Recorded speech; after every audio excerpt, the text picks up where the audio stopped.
All right, some good news there in West Pokot. And as we told you, our top story tonight is Return to Kapedo. Ian Wafula has just come back and he joins us now. Before we get into the details of that story, Ian, what was different about Kapedo? You were there the first time, right after the police officers were killed. What was different this time?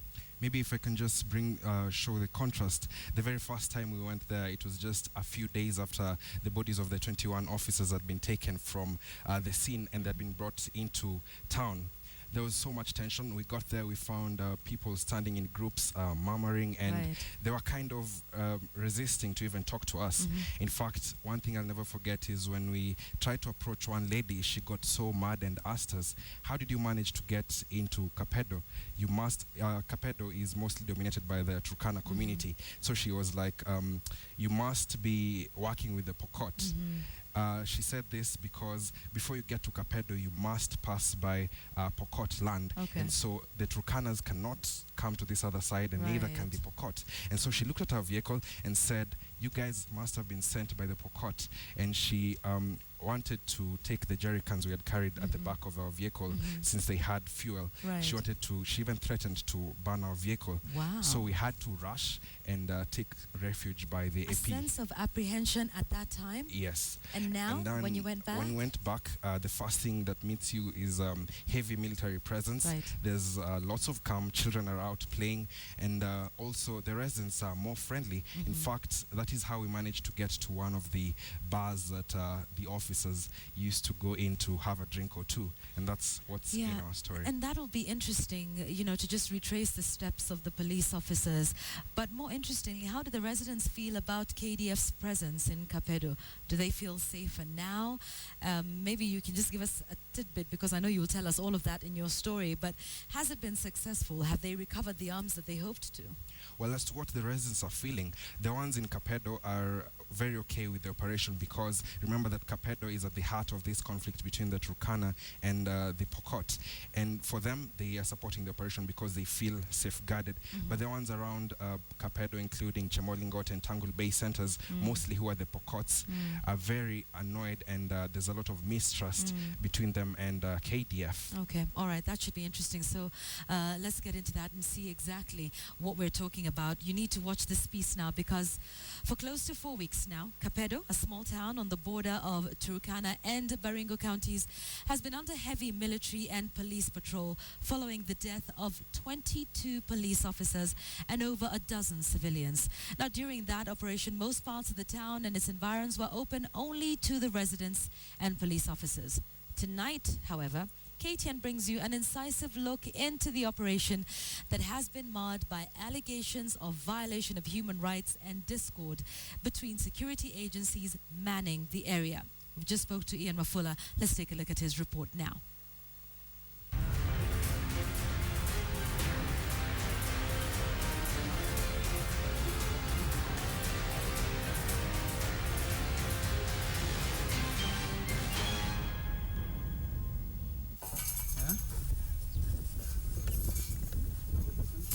A heavily guarded roadblock is what separates Kapedo from the rest of the world. Barely any movement to and from town, unless for those with escort from the security apparatus manning the area now for the 4th week.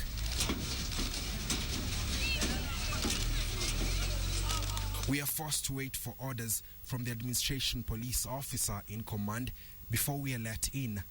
The very last time we were in Kapedo, if I can recall, we were just a few meters from the town center, and I was just about to report when we had the first explosion.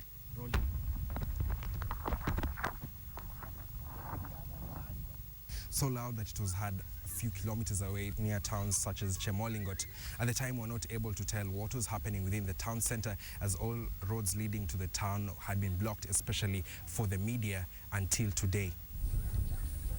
The sight of children playing on the streets a fortnight ago would easily pass for an illusion, parents opting to keep them indoors, even away from school. Today, they can at least enjoy their long holidays and find time to be children. Most businesses are also now open, a sign that the town is coming back to its former self, or is it? The memories of the events that led to the death of more than 20 police officers and over a dozen civilians are still fresh in this troubled town.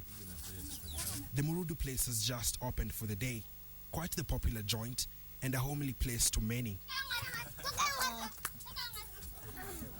Every often, it is not unusual to see AP and GSE officers making their way here, some faithfully every single day for a drink or two.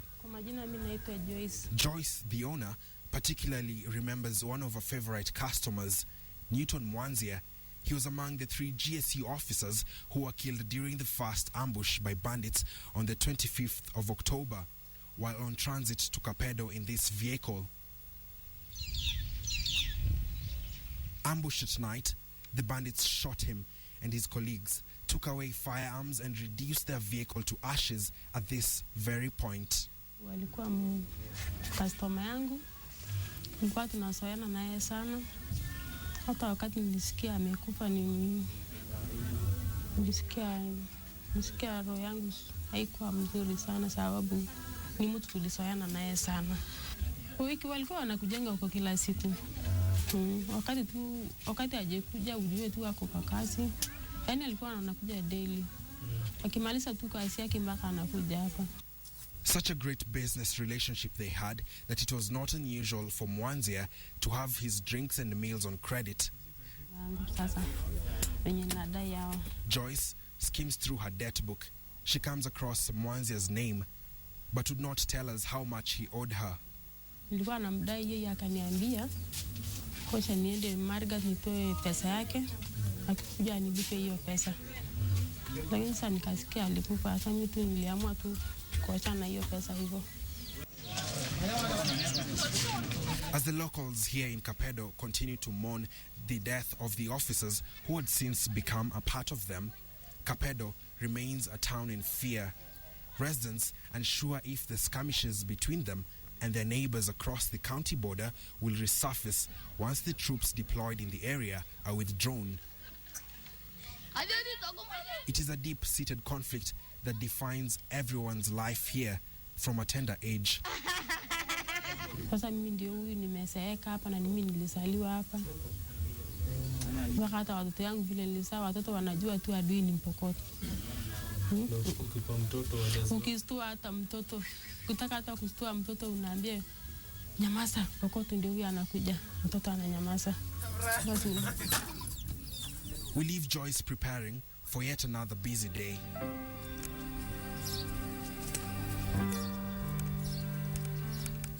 The narrow pathway across what passes for a housing estate brings to the fore the cry of a people confined within their homes, within their town borders, for fear of a boundary conflict. Fear that the enemy lurks within the surrounding hills. Still, for some, they believe staunchly that Kapedo lies within Turkana County and not Baringo County, an identity most of whom have vowed to take to their graves.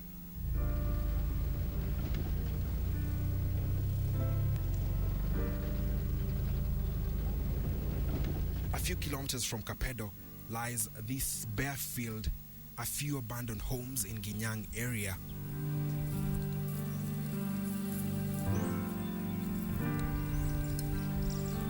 The strong stench and the buzzing of flies draw us to dozens of carcasses rotting away, a rather puzzling sight.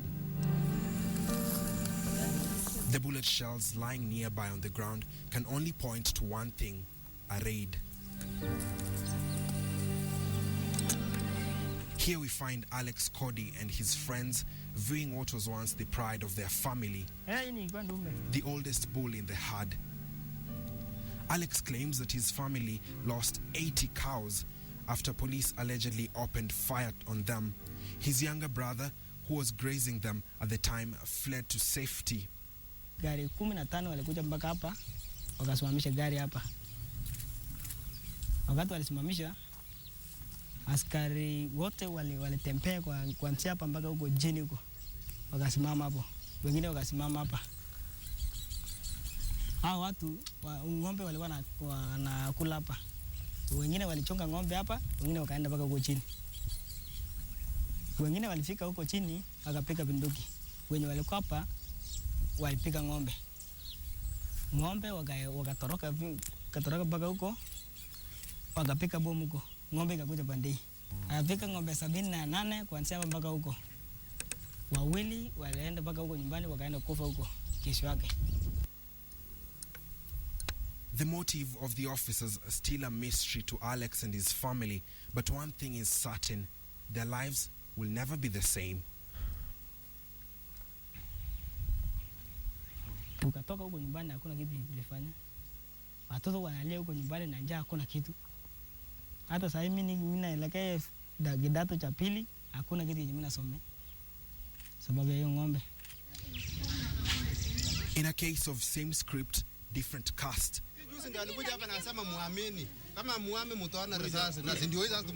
The residents of Chemolingot too have horror tales about the police raid that took place on the 6th of November 2014. Chemolingot, largely dominated by the Pokot, had at the time been targeted in the disarmament operation by the police officers. Na chanzo ya hii kitu vile ilianza mpaka hii shida ikapatikana, yule kijana ilikatwa singo na kichwa yake hajulikani mali yako mpaka sasa hivi. Mpaka sasa hajulikani kichwa yake iko Kapedo Pandekani, mwili wako Kabarnet. Hiyo ndio ilete shida, na jeshi ilikuwa hapo, waliona mtu imekata kichwa na wachasema huyu ako wapi, mpaka kichwa huyo mpaka sasa hivi hata sisi tunashangaa iko wapi hiyo kichwa ya jamaa mpaka sasa hivi. Hiyo ndio ilileta hii shida mpaka hata watu wanakosana na serikali.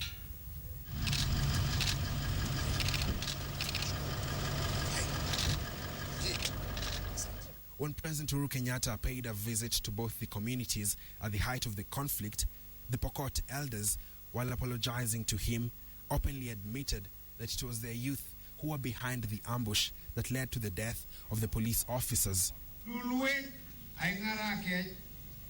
Tunajua kama Wapokot kwamba tumekosea, tumefanya kitu imekuwa makosa, na tunakuja tunaangukia mguu yako, Your Excellency, mtukufu wetu, tunasema pole, naomba msamaha kabisa. And the president gave a 1-week ultimatum for the return of the firearms. Kama serikali tutachukua hatua kali kwa wale ambao wamefanya kitendo hivyo. Mimi silaha hizo ambazo zilichukuliwa kutoka hawa askari, mimi sitaki kungojea wiki mbili, nataka zirudishwe leo. Lazima mnajua wako wapi. Today, 4 weeks since the ultimatum, things are rather different. Window glasses that were shattered in the night of the operation have now been replaced with steel as the town seeks to rebuild. You might or might not remember Florence Kibet. She has experienced the cycle of the operation right from before it happened. At the time, tension and speculation were rife. To the fateful day, her shop was looted. Now she has restocked. But it has not been easy. Ama wengine wameshikwa na uoga, wamekaa nyumbani, vitu kama hiyo. Sasa mimi kama mtu niko senda naishi, hii ni nyumba yangu, naishi hii ni nyumba ya kasi. Sasa hakuna mahali ningetorokea niende wapi ama nijifiche wapi. Nakaa hapa tu sababu najua sina makosa yoyote. Kuna kitu nimefanya, sina mtoto ameenda huko, na mimi najua tu makosa itafuata kwa mwenye amefanya makosa.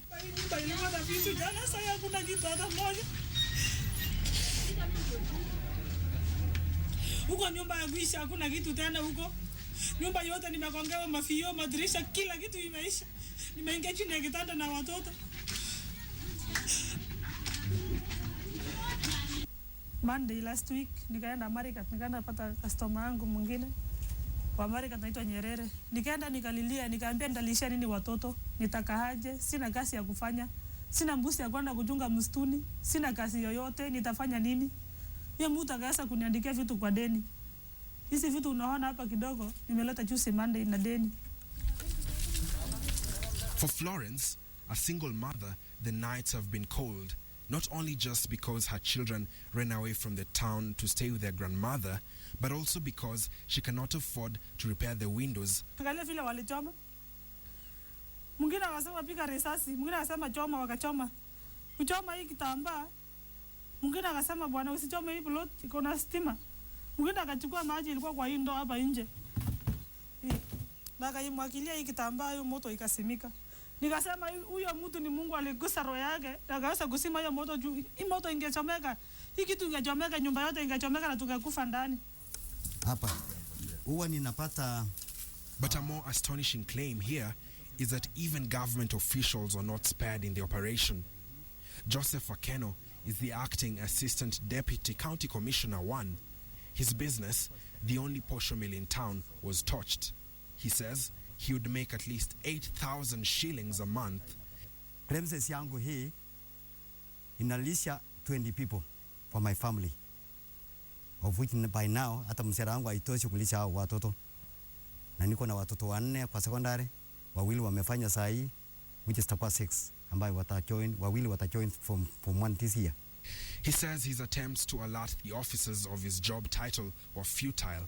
They dragged him out of his house, which is adjacent to the posho mill. Kwa wengine na kwa bunduki sasa, jopokuwa hakuvika risasi, sikusikia akipika risasi. Sasa katika ile torturing ya mines sasa nilichanganyikiwa, hata sikuweza kujitambulisha. But while Joseph was unable to identify himself, nilikuwa nafaa.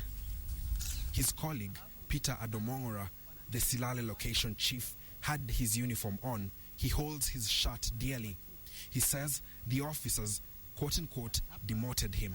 Wakati wananiuliza maswali, anaanza wengine anatoa hii, anasema wewe si chief tena. Wansia saa hii, wengine anatoa hii, wengine na kata. Nilikuwa na pesa shilingi 600, nilikuwa na simu 2, wakaenda nazo. Wakanipiga sasa kabisa mpaka mimi nikakosa nguvu. The public, because they knew that KDF officers had been sent around, anybody who was conducting that operation, somebody who was at home at that time of the operation, coming up in the morning, what he could say was KDF. So we have gone through and we have established through those who are affected that the people who are doing this operation were police officers. Hi, how are you? Fine, thank you. Welcome, welcome. Yes, I'm Major Mwindi, the officer commanding the KDF contingent which is around. Right when KDF were deployed to Kapedo, residents claimed that the bombs aimed at the surrounding hills had killed 2 herders and their cattle, while the explosion sounds had sent panic across the vast land. That was just a standard procedure for our mortars, so that it's a lot of military jargon, but basically to have them confirmed that they are ready to go for action. So far, all the 24 firearms that had been stolen by bandits from the police during the ambush have been returned. Most, if not all, discovered by herders placed strategically on the pathways. So far the situation is still tense, but we've managed to facilitate their movement with our normal road patrols. So the road is opened up from Nginyang, Kapedo, all the way to Lomelo and Lokori. However, it is still unclear when the troops will be withdrawn. The Department of Defense says the military have been deployed merely to offer support to the National Police Service, who are the main players in the operation. Major Mwindi says the main challenge has been the negative perception by the communities in the area. His contingent being accused of raids witnessed in neighboring towns. And the confusion is everywhere, with suggestions that different uniform units deployed here are themselves not on the same page. This picture, taken by one of the residents, seems to show a GSU truck during a stopover from one of the patrols. A closer look at the number plate and you'll realize that it had been folded, seemingly strategically, to only leave out the letters K and A, the usual numbers of the Kenya Army, posing a number of questions. Was this an attempt to implicate the Kenya Army during the patrols and raids? Were the police taking advantage of the residents' confusion?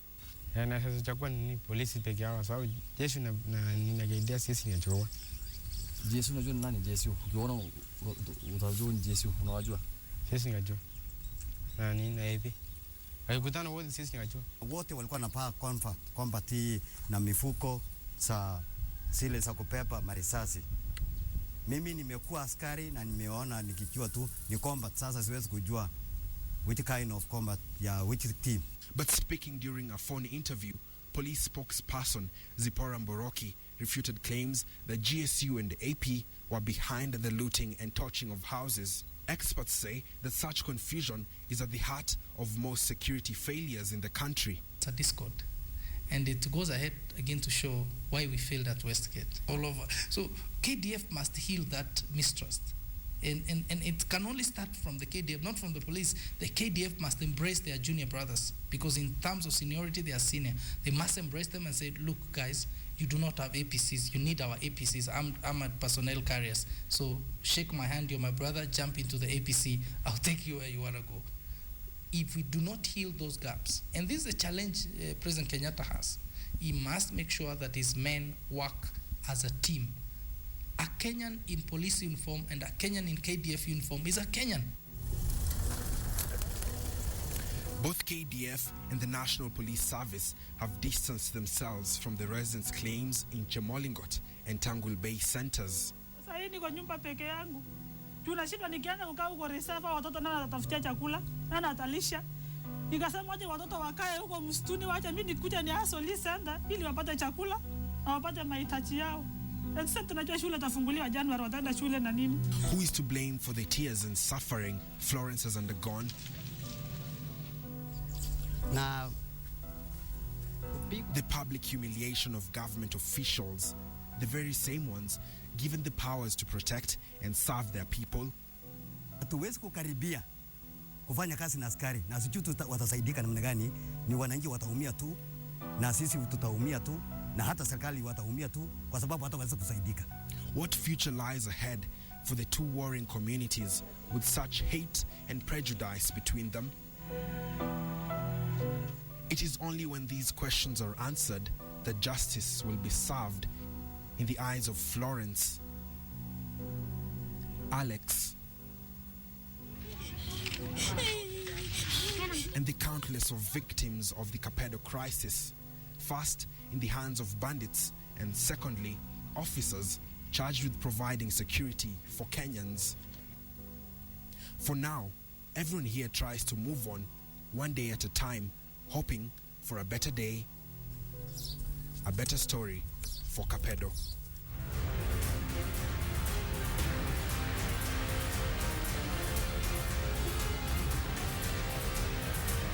Ian Wafula, KTN.